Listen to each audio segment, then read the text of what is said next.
My third-floor walk-up apartment in Cambridge, Massachusetts wasn't much to look at. The rent was extortionate for cracked plaster and dubious plumbing, but the proximity to Harvard Square's libraries and used bookstores was a necessity I couldn't afford to sacrifice. Books overflowed from particle board shelves, colonized the coffee table, and formed precarious stacks beside my worn armchair. Research papers and half-finished grant proposals littered the small desk crammed into a corner of the living room. This organized chaos was my sanctuary, the physical manifestations of a life spent wrestling with ideas as an adjunct lecturer in cultural history and a freelance researcher. My name is Daniel Caldwell, 34, and perpetually underfunded. It was a life starkly different from the one currently being celebrated by my family back in their pristine Connecticut suburb. The reason for the near-constant celebratory buzz in the Caldwell family group chat? My younger brother Simon. Simon Caldwell, 31, Dandendepoin's charismatic, impossibly handsome, and author of the runaway bestseller The Apex Mindset, Unlock Your Inner Summit. It was plastered on airport bookstore displays, lauded by CEOs, and hashtagged relentlessly on LinkedIn. Simon, once known primarily for his charm and ability to talk his way out of anything, was now a bona fide thought leader. Our mother Beatrice was ecstatic. A former PR executive who now ran a small, exclusive personal branding consultancy from her home office, she saw Simon's success as a direct reflection of her own astute guidance and genetic contribution, no doubt. "Daniel, darling," she'd trilled over the phone just last week, her voice dripping with faux concern. "It's wonderful you enjoy your research, but Simon is truly impacting people, changing lives. Perhaps you could learn something about reaching a wider audience." My father, Walter, a retired historian whose quiet academic achievements were often drowned out by Beatrice's social ambitions, had simply emailed me a link to a positive review of Simon's book with the subject line, "Interesting." That was his way. Quiet observation, minimal commentary. The irony wasn't lost on me. The deep, resonant irony that sat like a lead weight in my stomach every time Simon was praised for his innate wisdom or effortless eloquence. Because The Apex Mindset, the book changing lives and garnering accolades, I wrote 90% of it. It happened 4 years ago. Simon, ever the opportunist, had landed a small publishing advance based on a vague, buzzword-laden proposal about synergizing potential. He quickly realized he had neither the discipline nor the depth to actually write the book. He came to me, his older, perpetually broke academic brother. He needed help structuring his thoughts, he'd said. I needed the money. Adjunct pay barely covered rent, let alone student loans. I saw a kernel of a decent idea buried beneath his jargon, something about historical resilience applied to modern challenges. So I agreed. For a flat fee and under a stringent non-disclosure agreement, Simon insisted upon, "Just standard practice, Dan, protects the brand." I became his ghost. I spent 18 months buried in research, weaving together historical anecdotes, psychological studies, and philosophical concepts, structuring arguments, crafting metaphors, polishing prose. Simon provided occasional rambling voice memos and signed off on drafts, usually after only a cursory glance. The finished product was solid, insightful even. My work. His name. Now, watching Simon on talk shows, confidently spouting phrases I'd painstakingly crafted after weeks wrestling with primary sources, felt surreal. A bizarre private torture. Compounding this hidden bitterness was my relationship with Clara Bellwether. We'd been together 3 years, engaged for 6 months. Clara worked in marketing for a mid-sized publishing house. She understood the industry, the pressures. Initially, she'd been drawn to my quiet intensity, our shared love of dense novels and the late-night debates. We were planning a simple literary-themed wedding next fall, but lately, something had shifted. Since Simon's book exploded, Clara seemed distant. Her praise for Simon felt a little too effusive. She spent more evenings at industry events he was attending. She'd started quoting the Apex Mindset back to me, talking about manifesting success and leveraging personal narratives, phrases that sounded hollow coming from her, knowing their true origin. Was it just the reflected glory? Or was she, like everyone else, being drawn into Simon's dazzling manufactured orbit? The thought made me uneasy, a feeling I tried to push away, blaming my own secret resentment. Last night, staring at the save-the-date card mock-ups featuring a quote about shared journeys, I felt a tremor of doubt. Was our journey still truly shared, or was I just the silent partner in everyone else's story, even my own? The unease that had settled in Daniel's chest after seeing the save-the-date cards festered over the following weeks. Clara's distance became a palpable thing, a coolness that seeped into their shared Cambridge apartment despite the humid Boston summer. Her explanations for late nights grew vague. Networking events, publisher dinners, or catching up with colleagues. More often than not, these events seemed to coincide with Simon's ever-expanding schedule of book signings and thought leader appearances. He'd see Simon's name flash in her phone before she quickly silenced it, or catch snippets of hushed conversations, ending abruptly when he entered the room. Her praise for Simon, once just slightly excessive, now felt cloying, almost rehearsed, especially when contrasted with her increasing impatience towards Daniel's own academic deadlines and research projects. "Are you still working on that obscure medieval manuscript?" she'd asked one evening, glancing up distractedly from an email. "Simon just closed a deal for foreign rights in 12 countries. You should really think about applying your intelligence to something with more reach, Daniel." The suggestion stung, made worse by the implicit comparison and the knowledge that Simon's reach was built on Daniel's own words. The breaking point came during a mandatory Sunday brunch at his parents' house in Connecticut. Daniel had driven down, bracing himself for the usual dose of Simon worship and maternal critique. He arrived slightly earlier than expected, and let himself in, the house unusually quiet. He was heading towards the kitchen when he heard voices from the sunroom, Clara's and his mother's, low and confidential. He froze instinctively behind a large potted fern near the doorway. "Just feels effortless with him, you know?" Clara was saying, her voice soft, almost dreamy. "Like I can finally breathe. He sees me, Beatrice. The way he talks about potential, about seizing the moment, it's intoxicating." Daniel's blood ran cold. "He sees me? He's quoting the damn book jacket copy I wrote." "Of course he does, darling," Beatrice's smooth voice replied, dripping with faux empathy. "Simon operates on a higher frequency. He has that apex mindset, doesn't he?" Daniel is steady, reliable. But passion? Vision? That requires a different kind of energy. You deserve fireworks, Clara. Not just footnotes. Beatrice chuckled lightly. "Don't feel guilty. Sometimes the universe aligns people for a reason. You and Simon clearly resonate." Silence followed, thick with implication. Then Clara whispered, "But what about Daniel?" "The wedding?" "Details, darling." Beatrice dismissed airily. "Daniel is resilient. He'll understand eventually.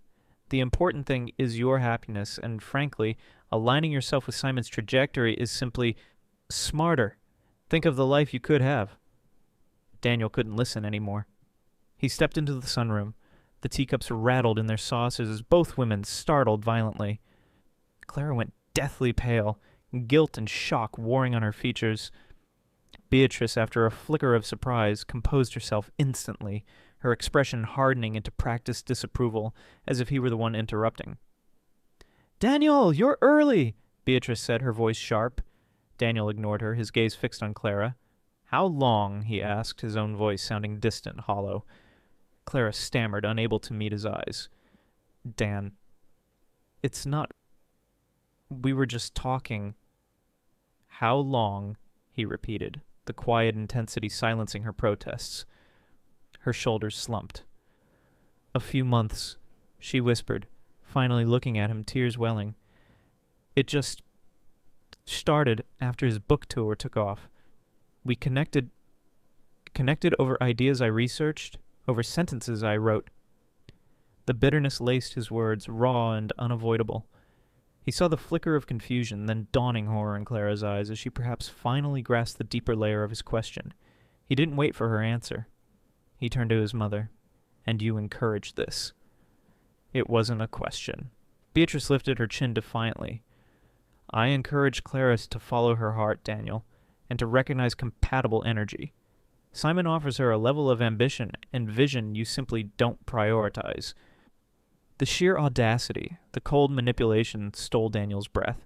He looked between the woman he had planned to marry and the mother who had actively undermined him, using the very success he had secretly facilitated as a tool against him.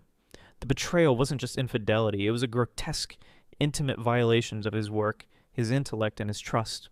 "The engagement is off, Clara," he said, the words tasting like ash. "Pack your things." He didn't raise his voice. He didn't need to.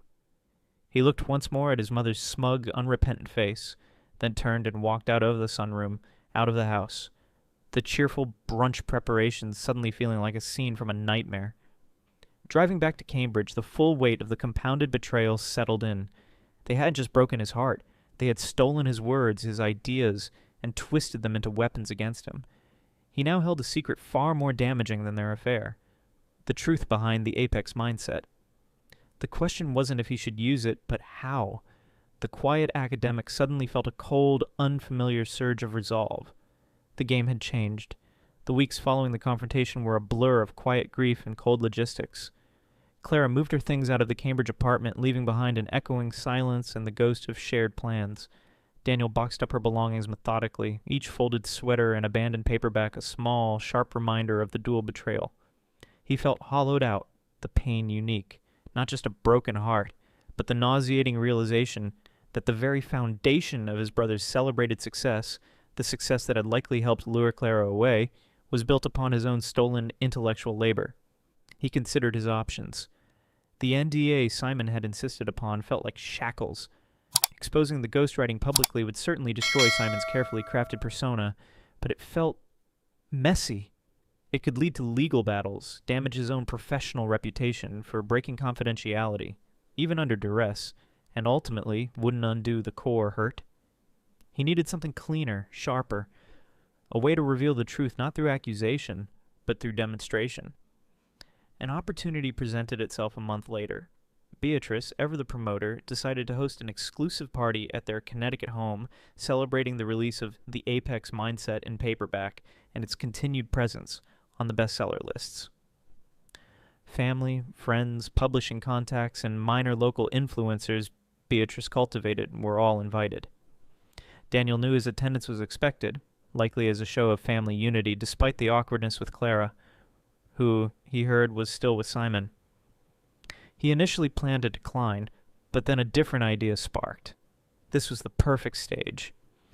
He arrived looking deliberately understated amidst the catered canapes and expensive floral arrangements, a simple dark sweater and corduroys, a stark contrast to Simon, who held court near the fireplace, dressed in a tailored blazer, radiating confidence and spouting sound bites from his book to an adoring circle.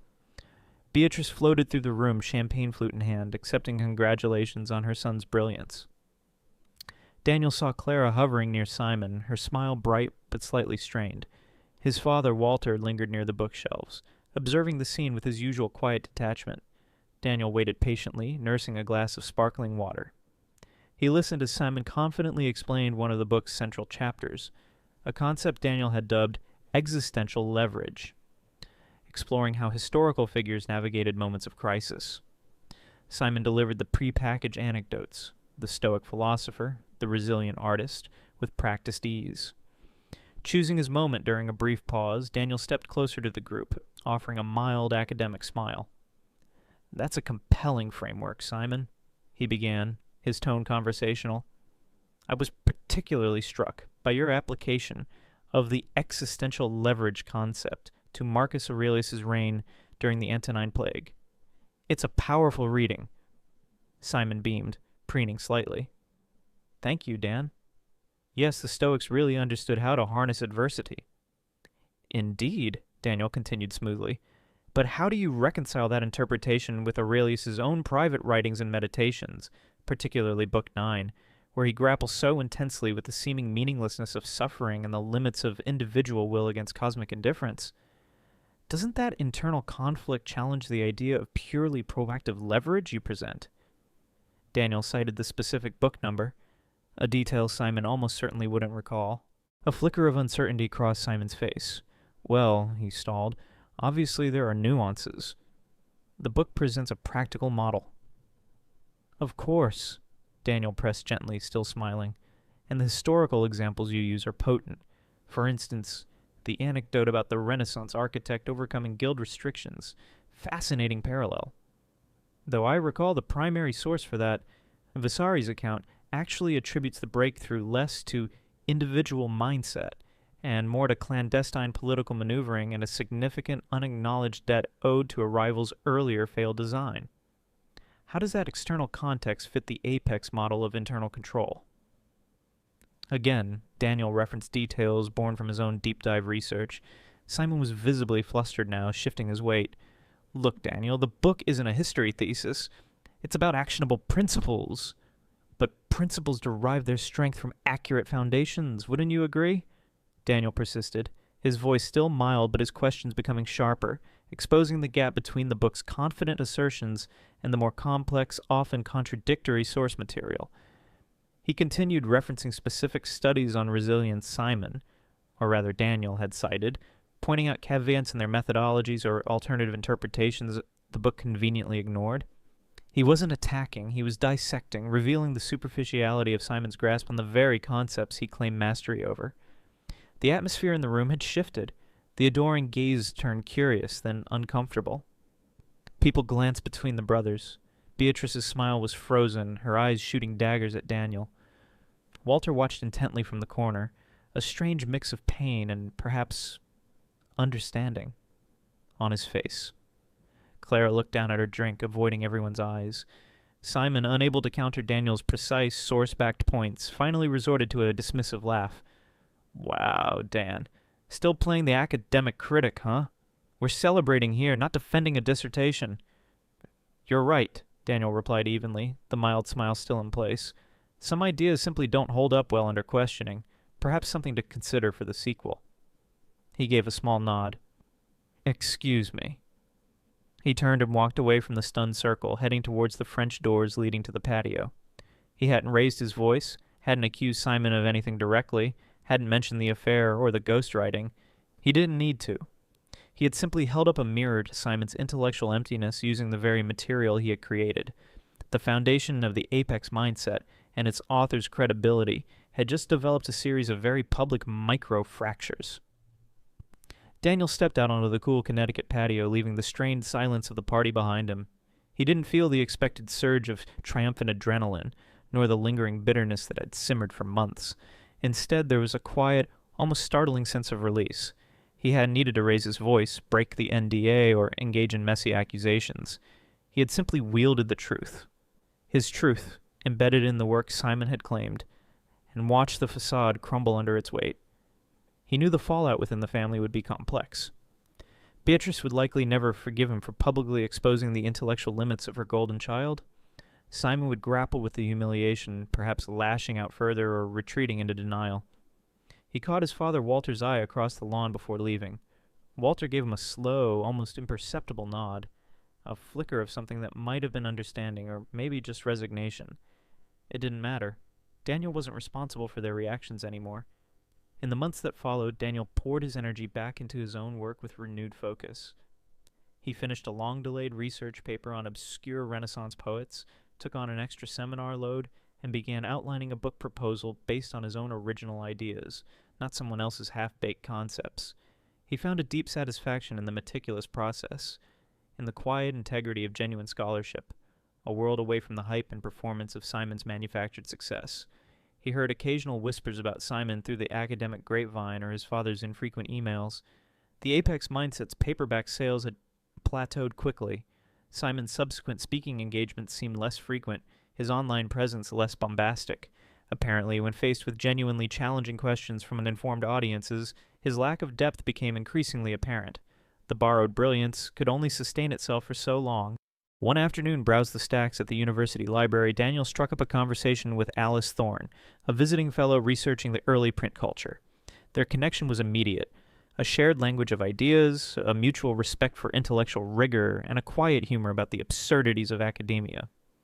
They talked for hours, about books, about research, about the simple pleasure of uncovering a hidden truth in an old text.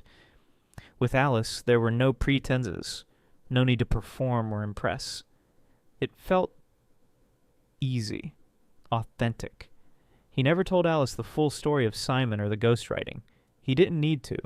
His peace wasn't dependent on external validation or the airing of grievances. It stemmed from within, from the knowledge that he had reclaimed his intellectual authority, from the satisfaction of his own meaningful work, and from the burgeoning connection with someone who valued his mind, not a manufactured image. He still had the NDA, filed away physically and mentally, but it no longer felt like shackles. It was simply a reminder of a past he had navigated and moved beyond. He didn't need Simon's public downfall or his family's apologies for closure. Closure, he realized, wasn't an event. It was a state of being. It was the quiet confidence of knowing his own worth, independent of bestseller lists or family approval. It was the simple integrity of signing his own name to his own ideas. And in the quiet hum of the library, discussing obscure poets with Alice, Daniel knew he had finally found it.